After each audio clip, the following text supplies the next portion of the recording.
This next verse perplexed me until I came to know the nature of the spirit named Halal ben Shakar, and his derogatory title, Satan.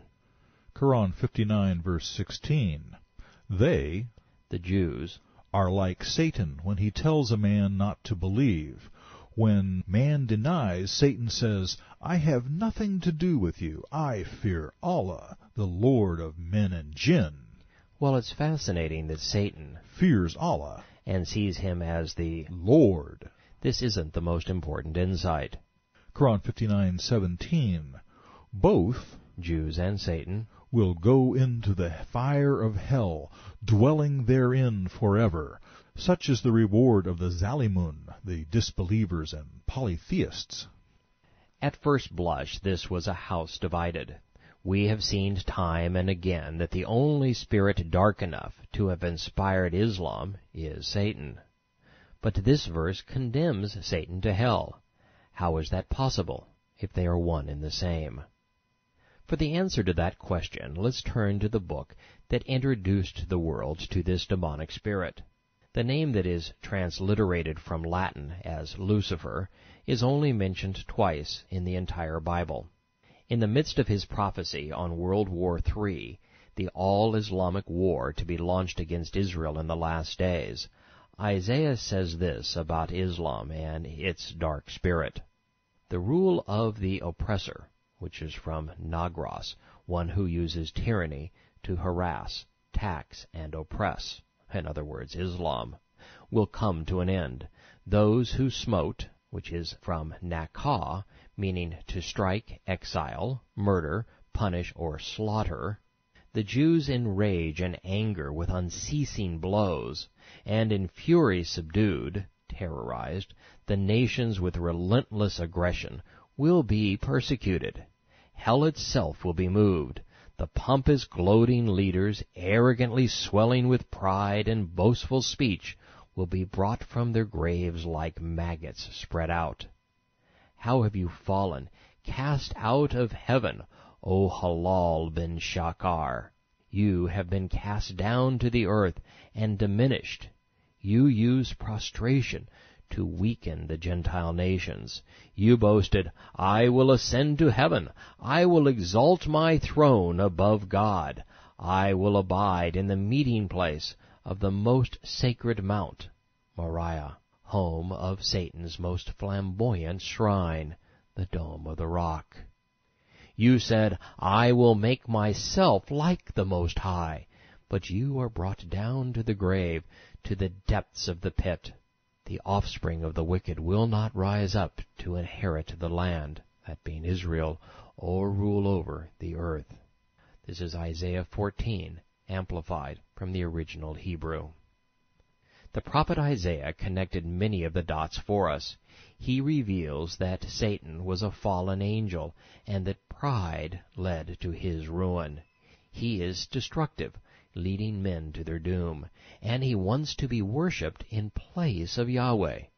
Further, he connects Satan to Islam by saying that he is the inspiration of those who oppress the Jews and who covet their land. The fact he uses prostration to weaken the Gentile nations is quite a clue. Satan is Halal bin Shakar's title. Halal means the arrogant one, the one who is deceitful. Shakar is the rising sun. Satan simply means the adversary. John speaks of him in Revelation when he writes, I saw an angel coming down from heaven, having the key to the bottomless pit, and a great chain in his hand.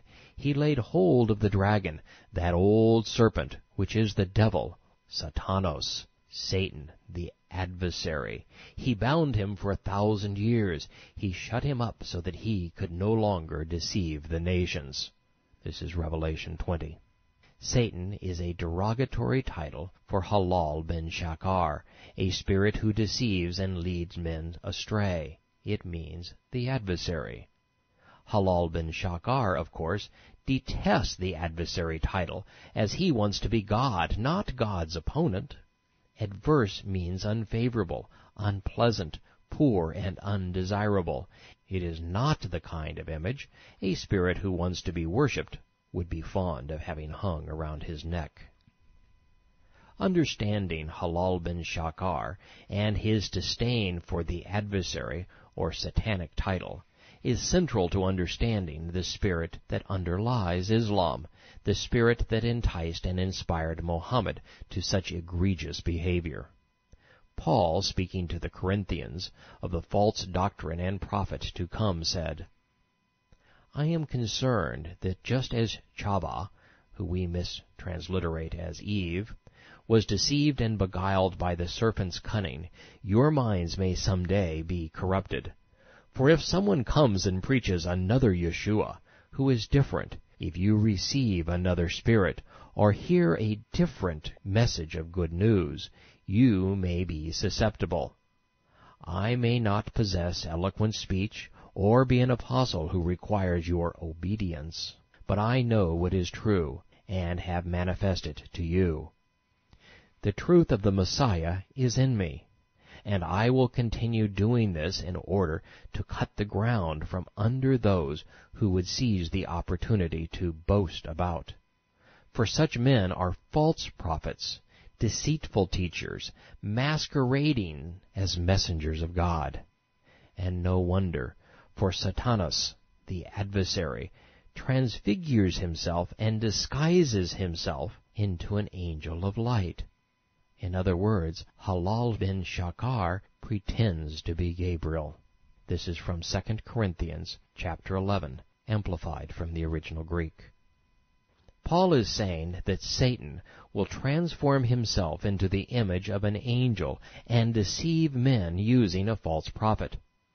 The messenger will be boastful, yet speak eloquently. He will be deceitful, yet require obedience. He will come with a new message, a new gospel. He is speaking of Muhammad and his Quran.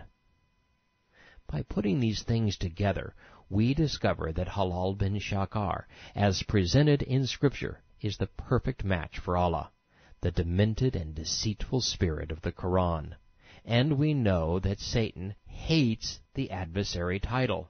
So now, the only pieces of the puzzle that remain are why Lucifer chose to disguise himself as Gabriel and why he chose Muhammad to be his prophet. The Hebrew word for angel means messenger, and the angel named Gabriel was only called to deliver 3 messages. The first is to Daniel. He told the prophet the exact day the Messiah would enter Jerusalem, 500 years in advance of the occasion. He spoke of the destruction of the temple, which follows the Messiah's crucifixion and resurrection. Then Gabriel told Daniel that Satan would cause great devastation, and that he would defile Mount Moriah in the last days. The second and then third time we hear from Gabriel is the 2nd chapter of the Gospel of Luke. Gabriel relays a message heralding the birth of John the Baptist, the one who announced the Messiah's arrival. And he told Mary that she would give birth to Yeshua, the Son of Yahweh. In other words, Gabriel had only one job: announce the arrival of the Messiah. Satan chose to impersonate him because his Muhammad was the counterfeit Messiah. So now we know who the players are and why they are acting so devilishly.